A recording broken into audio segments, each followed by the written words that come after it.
अकेला एक अंबेडकर और उसकी मैगजीन्स, उनकी मैगजीन्स, मूक न्याय हो, बहिष्कृत भारत हो, उनको भी पत्रिकाएं निकालनी पड़ी क्योंकि मेन स्ट्रीम मीडिया उनके खिलाफ था। मेन स्ट्रीम मीडिया में उनको जगह नहीं मिलती थी। एक ऐसे आदमी को मैं भी जानते हैं, अंबेडकर को बहुत बाद में पढ़ा, क्योंकि हिंदी क्षेत्र में मैं उत्तर प्रदेश से आता हूं, इलाहाबाद यूनिवर्सिटी में पढ़ता था। उन दिनों जेएनयू आने से पहले अंबेडकर मिलते ही नहीं थे, दिखते नहीं थे। दुनिया भर के लोग मिल जाते थे, अंबेडकर कभी नहीं मिलते थे किताब की दुकानों पर। लेकिन जब से अंबेडकर मैंने पढ़ा तो मुझे महसूस हुआ कि हिंदुस्तान की धरती पर अनोखा स्कॉलर, एक ऐसा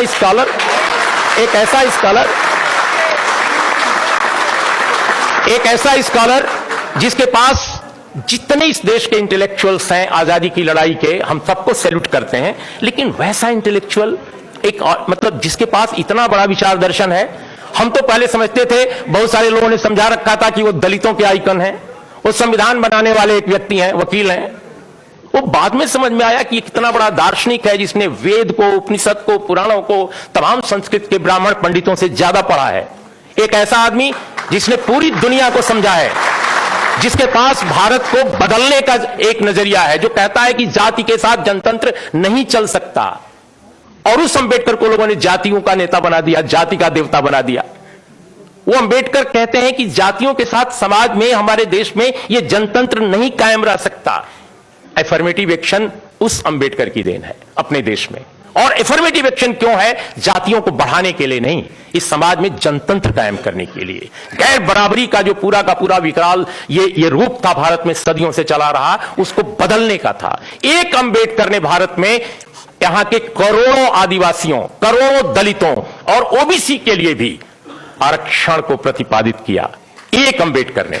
आज उसी अंबेडकर के कारण इतने दलित नेता, इतने पिछड़े नेता, इतने आदिवासी नेता हैं। अब सबके रहते हुए आरक्षण लुट गया। इन सबके रहते हुए आरक्षण खत्म। एक अंबेडकर ने लाया आरक्षण। सारे नेताओं ने, जो अंबेडकर के भक्त कहते हैं, किसी को कभी मंडल के भक्त कहते हैं, उनके रहते हुए अंबेडकर लूट लिया गया आरक्षण को। ये आज के भारत का दर्शन है, आज के भारत का परिदृश्य है। मित्रों, अंत में मैं एक बात कह के कंक्लूड करूंगा अपनी बात। बहुत सारे मित्रों को कहना है कि देखिए, हर क्षेत्र में डिटोरिएशन हुआ है।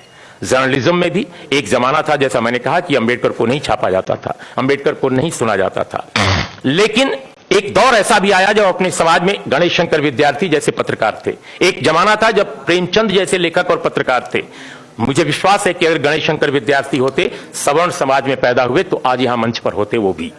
लेकिन आप बताइए मुझे कि यहां पर मुझे क्यों आना पड़ रहा है? मैं नहीं चाहता। मैं चाहता हूं कि मनोज झा की तरह एक और बड़ा पत्रकार भी यहां होता। मनोज झा क्यों यहां है? मनोज झा इसलिए नहीं है कि वो राष्ट्रीय जनता दल में है। मैं इनके पूरे खानदान को जानता हूं, क्योंकि नवभारत टाइम्स में बिहार में मैं एक बार ट्रांसफर करके गया था। 8.5 साल बिहार रहा हूं। इनके परिवार के लोगों ने सामाजिक न्याय की लड़ाई भी लड़ी है। रमेश जी इनके परिवार में रहे हैं। रमेश झा, देखिए, हमारे नेताओं ने कॉन्स्टिट्यूएंसी बनानी शुरू की, विचारधारा पर काम नहीं किया। आज अगर तेजस्वी यादव की पार्टी के रघुवंश बाबू नाक बहुत सिकोड़ते हैं कि वैशाली के, चूंकि उनको चुनाव वहां लड़ना है, कि आरक्षण क्यों ऐसे, इस पर नहीं बोलना चाहिए था, इस पर ये स्टैंड लेना है, क्यों? हम साफ साफ आज बोलना चाहते हैं कुछ बातें, बिल्कुल कंक्लूड कर रहे हैं। इसलिए कि उनको डर है कि अपर कास्ट कोर्ट नहीं देगा। अरे भाई, अपर कास्ट को आपने समझाया ही नहीं, अपर कास्ट को आपने समझाया ही नहीं। अपर कास्ट को भी समझाने की जरूरत है, क्योंकि जिस तरह की संरचना बनाई गई है इस देश में हिंदुत्व द्वारा, हिंदुत्व फासिज्म द्वारा, वो न केवल माइनॉरिटी के खिलाफ है, न केवल दलित के खिलाफ है, न केवल ओबीसी के खिलाफ है, बल्कि अपर कास्ट के खिलाफ है। अपर कास्ट को उसने जहरीला, उसके दिमागों में जहर घोल रहे हैं, उसको मनुष्य होने से दूर कर रहे हैं, अमानवीय बना रहे हैं। एक ऐसे समाज की रचना कर रहे हैं ये लोग, जो समाज न केवल विभाजित है, बल्कि इस देश को खंड खंड कर देगा। तो हमारे नेताओं ने अंबेडकर डायलॉग करते थे, अंबेडकर विमर्श करते थे। अंबेडकर को यह चिंता, वो तो बार बार उनको हराया गया, बाद में भी हराया गया, उसकी चिंता उनको नहीं थी। उनको चिंता यह थी कि समाज को कैसे हम दूर तक बदलें, इसके अंदर तक जाकर बदलें। वो काम हमने नहीं किया। हमारे नेता सिर्फ और सिर्फ कॉन्स्टिट्यूएंसी की बात कर रहे हैं। आप जब तक विचार की लड़ाई नहीं लड़ोगे, ये चीज नहीं बदलेगी जो हम बदलना चाहते हैं। इसलिए मित्रों, बिल्कुल लास्ट में मैं ये कहूंगा, लेट मी सी, हाँ, अब वो कह रहे हैं कि ये जो अब कोटा के बाद हम थोड़ी देर बोलना चाहते हैं इस पर रोस्टर पे। देखिए रोस्टर का जो मामला है, जैसा सभी ने कहा, आप सब लोगों ने आंकड़े पढ़े हैं, इंडियन एक्सप्रेस ने पूरे आंकड़े छापे थे, आरटीआई से लेकर छापे थे। 0 प्रोफेसर है इस पूरे महादेश में ओबीसी का, 0 एसोसिएट प्रोफेसर 0, एसोसिएट प्रोफेसर 0। और अगर आप किसी अपर कास्ट के लड़के से बात कीजिए, नौजवान लड़के से, कहते हैं सारा ओबीसी खा गया हमारी सीटें। क्यों?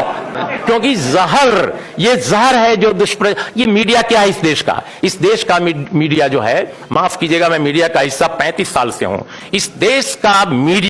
अगर आप चाहते हैं गरीब हर वंचित इंसान की आवाज आप तक पहुंचे तो हमारे चैनल को सब्सक्राइब करें और बेल आइकन का बटन दबाना ना भूलें। देखते रहिए बहुजन हलचल न्यूज।